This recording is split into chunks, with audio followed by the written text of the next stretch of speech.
Okay, here we have a fun kids game called Gates. Easy to set up. All you need to do is make a square and put some gates, which are simply two cones spread around the area. So here I've got 5 sets of gates. Okay, and they're about 2 yards apart. And we've got all the kids with a ball spread around the square.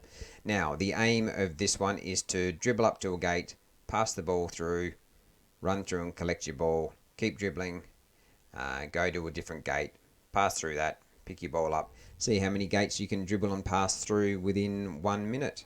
Okay. The only rule is that you can't go back through the same gate straight away, okay, until you've gone through another one.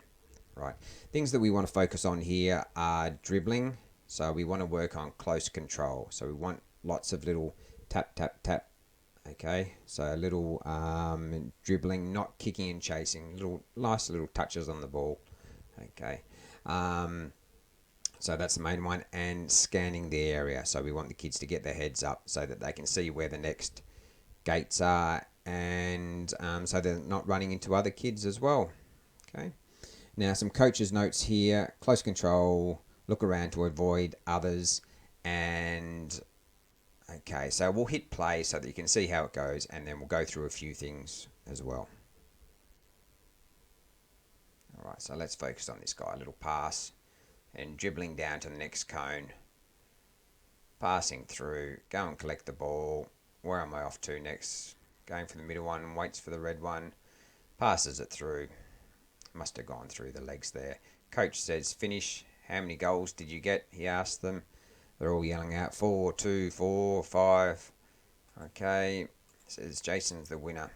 All right, now we want to focus on there.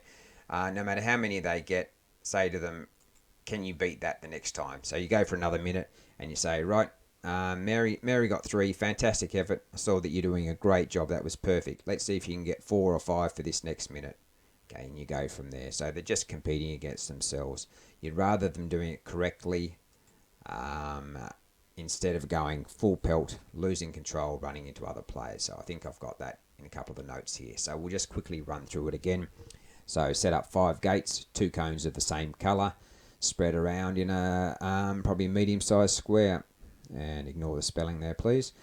All kids start inside the square with a ball. They dribble around and pass through the gates as many times as they can in 1 minute.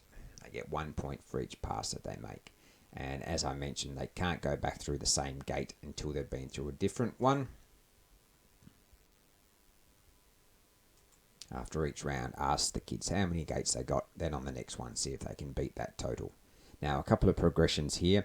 So obviously you have different skill levels. So if you've got more skillful players, maybe make those gates a bit closer together, probably 1 yard. Okay, so they really have to concentrate and keep close control. But if you're coaching a really young group and they're less skillful, maybe make it 3 or 4 yards between the cones there so that they can get through nice and easily. And then they can gradually build up, and then you bring them closer together as they improve. The second progression here is to partner the kids up. So you get Johnny and Mary together, and then one of them's dribbling around, passes through the gate to Mary. Mary controls it and goes to another gate, and they work together, passing and dribbling together. Okay, so it's a good way for them to get their heads up. They really have to look around to avoid others, see where their partner is, and see which gate they're going to next.